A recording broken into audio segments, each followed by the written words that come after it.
Hi, welcome to Brainstorm, a podcast about writing, genre fiction, and moral quandaries. I'm fantasy author Clifton Hill, and I'm fresh out of neurons. In episode 11, it's time for a good old-fashioned rant about being a picky reader, and why I stop reading a lot of books. I get stuck on this need for the right balance of character and plot. We always need strong characters. That's largely how we connect with a book through our shared human experience. It's also why series do so well, when they follow some of the same characters around that we have gotten to know so well. But for me, I don't want my story to become subsumed by this wandering experience in the life of a character with little appearance of plot giving structure. I certainly don't want the character to change who they are because of plot restrictions, create awkward, illogical rationale for why someone is doing something, just because the plot dictates.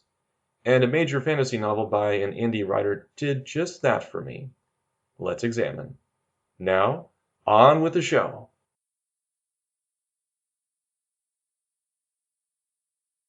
Today, it's all about a gripey rant. All right? Now, I make no amends for being a picky reader. I'm persnickety. I don't know. I come across a lot of books that I start, I like initially, and then just get tweaked as I go. Now, I don't know. I have a lot of things on my plate. It feels kind of like, okay, here, let me jump back here a second. I was going to finish saying that a lot of people seem like they get through more books than I do. I feel like, well, I read a few. I'm not like illiterate. I do read some, but when you look at, say, a Goodreads friend or whatnot, you'll see them reading a whole bunch more than me. One reason is I don't like to be too public about books I'm not a fan of. I like to support writers. Hey, this is tough stuff. I don't want to knock someone else's effort. At the same time, I don't give undeserved praise. So their book kind of just falls off my radar more or less. So I'm a picky reader. For some reason, it just feels like more people are more, I don't know, relaxed, okay with it. They just keep reading. But when I hit a part in a book that just kind of unseats me, then I can't continue. It becomes really hard. It becomes irritating. I want it to be a fun experience, a transparent experience, a transportive experience. The triple T? Anyway, so I guess it's not a triple T, it's a double T. So I'm reading this book here, all right? And before I get into some of my gripes with it, which are, I guess, you could say maybe some things in Clifton's estimation you shouldn't do as a writer. But then again, I am not all readers, so this may appeal to some people. But I do hear this age-old commentary by writers of plot versus character.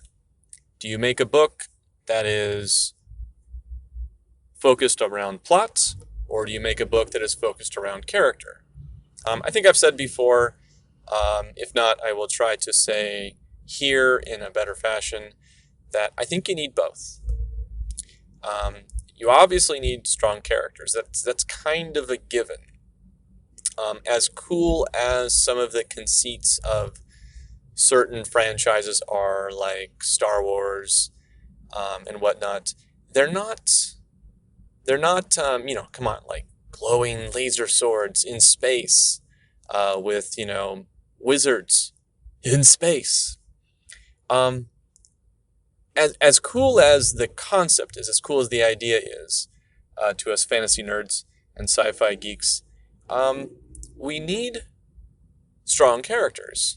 Obviously, you have seen this probably all for yourselves in the Star Wars movies, where more or less universally, people have lambasted, what's his name? Hayden Christensen's portrayal of Anakin in the prequels. And some of the awkward lines, the awkward chemistry, some of the plot elements were cool, but the character stuff was just kind of a little lackluster. Now, so we need good characters, right? You have to have characters. And to have good characters, it means they need to be involved. They need to really be involved in the story, not just like a solid character that's just doing whatever the plot tells them to do. That obviously, more or less, I think 100% of the time, would make for a fairly weak character if they're just doing whatever the plot crams them into doing. That's an awkward phrasing. Excuse me, I'm driving, so you only have maybe 99% of my attention. So the other aspect being plot. All right, so it's a plot-driven story. Now, I think for a lot of writers, it would be fairly obvious that you need to have a strong plot. But I hear this argument that no, you need characters to kind of drive the story forward. And I really think they need to go hand in hand. For me, I like a story that's a story. And a story for me has to have this kind of central plot, this central conflict, this central thing that is drawing and driving you through the story. Now, you could certainly have, and I just haven't really read them. I don't think it's really maybe a genre, perhaps, of mine. I don't know. Well, I don't know. Maybe there is not a genre of it, but I think you could certainly have a story that's very character-driven and very little plots to it. And I think in the stories I have read where this happens, it tends to be somewhat of a wandering-like adventure, where there's no real central conflict. The character's out there in the world doing things happen. It's just kind of a series of events. I would somewhat argue this happened in Ursula Le Guin's Wizard of Earthsea. A highly popular book.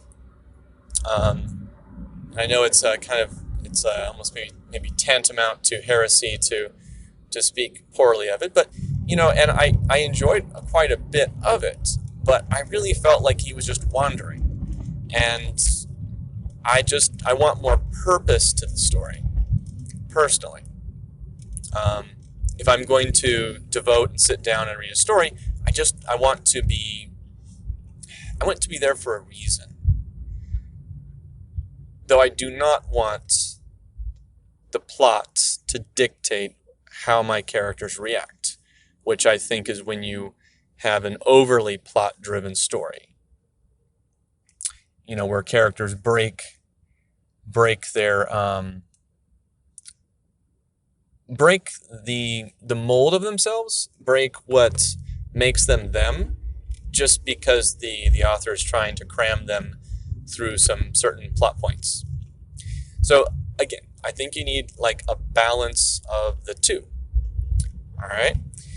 So now I'm reading this one series of books.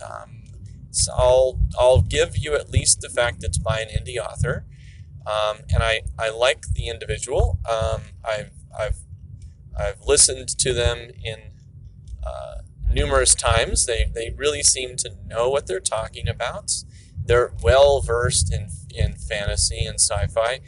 I'm not going to tell you who they are or what the books are. I don't want to drag their name through the mud or anything like that. I respect them as an author, a creator, as just an enthusiastic, member of the community. And I think they have the ability to write good books. And I've only read the first couple of theirs. So the more current stuff, because this is older, the more current stuff might be awesome. And maybe I should just, jump ahead and try to try those out. But I'm on book 3 of this series. And each of the books before have kind of had this failing in my eyes of being primarily just character. They're falling too heavily on the character side of things without some plot to help balance them out. And it's still happening in book 3. So, and I'm just getting to the point where I feel like I just want to put it down, which is kind of annoying, because it's like I said again, I respect this individual. I really want to like them, other books, more. So it's kind of annoying. So I'm going to try and describe it here, some of these elements here that are giving me major gripes, a major case of the gripes. So we've got a band of members. It's a fantasy novel. And they're kind of on, sort of an adventure. But really, we have a very vague sense of a purpose, or we have a very vague set of things that need to be done by by not a main character. Well, it is a main character. Okay, by a non-point of view character. All right, so you have a main character, non-point of view, so you're not seeing inside their head, but they're there all the time. And this individual wants the main character to go and help them on this grand, kind of adventure. It's there's lots of evil and bad things going to happen, but we don't know what that is. The author keeps dangling it. The first book, the dangling was more or less okay. It was actually very, very, very. It was a very secondary kind of plot point that they were building up to. I had other issues with the first book, but anyway. So this set of objectives is off to the side. Don't know details. We have some armies clashing, but the connection with them is very cursory. So if that's related to this big set of objectives that are shadowy into the side, we don't really know. And the main character, for all being a younger individual, I think about 16 or so, they're supposed to be intelligent, they're supposed to be questioning, and they're not really. Or perhaps this was all off-scene and I'm forgetting from book 2. But it just feels like there's just no motivating purpose as to what they're doing. But they are doing. They are moving forward. They are going through, a set of mountains, trying to get to their objective.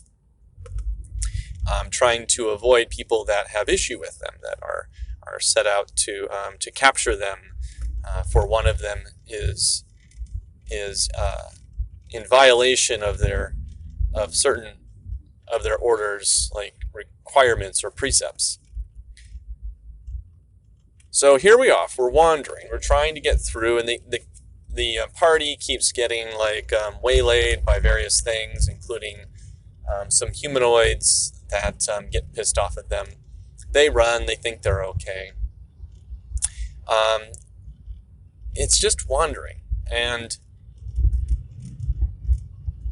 we're maybe starting to potentially get out of this set of mountains, but then the party is driven towards this abandoned fortress by these humanoids.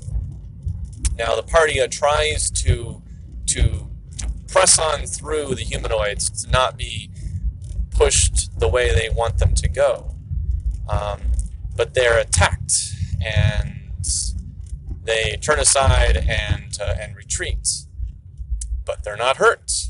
The humanoids don't follow, not that close at least. They don't try to kill the people. but they are blocking their way. Okay, so clearly the party realizes that they're being driven towards this fortress. Okay. But no one up till this point in the mountains where they ran into some of these humanoids knew they were going to be in the area. And why are these humanoids not... They're driving them toward the fortress. When they get to the fortress, no one at the fortress realizes they're there. They're able to sneak into a cave, which is conveniently right next to the fortress. And again, still, no one in the fortress knows they're there. And yet these humanoids and these flying creatures are driving them toward the fortress. So we have some sense of a being above them, some sort of controlling lord, leader, whatnot, that is driving, that wants their minions to drive our party towards the fortress. And so they are. And so therefore the leader should be aware of them coming to some extent. The humanoids and the flying creatures are behind the party, constantly behind them, keeping them from going anywhere but forward toward the fortress. And yet when they get to the fortress doesn't see them coming. So a member of their party is able to sneak into the fortress. I don't know. This is just, it's driving me nuts. Everything's so too convenient. It's just, and still we're basically, the story appears to now be avoiding getting us into the meat of the story. Like we've been promised from basically book 2, from probably midpoint book 2, to that the main character was going, what was needed by the point of view main character was needed by this other main character who's a part of a special order of kind of like fighters and peacekeepers, that this individual needs the point of view main character for this kind of great saga, and yet still book 3, we're just wandering. It's driving me nuts. I like the characters. They're well done. I like the camaraderie, the friendship, but I just don't know if I can keep up without there being a more cohesive plot. So that's my gripe. It's kind of hard to actually describe, and you can probably hear frustration coming out because I just want it to be better. I demand this of myself, of my own writing. I don't proclaim to be perfect. I could very well have stuck my readers into a similar issue at times. If so, I would be very curious at what point and why. But yeah, it's driving me nuts. And I may have to stop reading. I may have to go on to another book, which saddens me. I don't like to leave books uncompleted. It's like a little part of my soul that has burned and died. Okay. Enough of the melodrama. All right. Well, that's all for me. Hopefully you're reading a book that you're enjoying. And I will talk to you next time. Thanks for listening, dear reader. Visit www.cliftonh.com, subscribe to my newsletter, and read my books. Reading is awesome.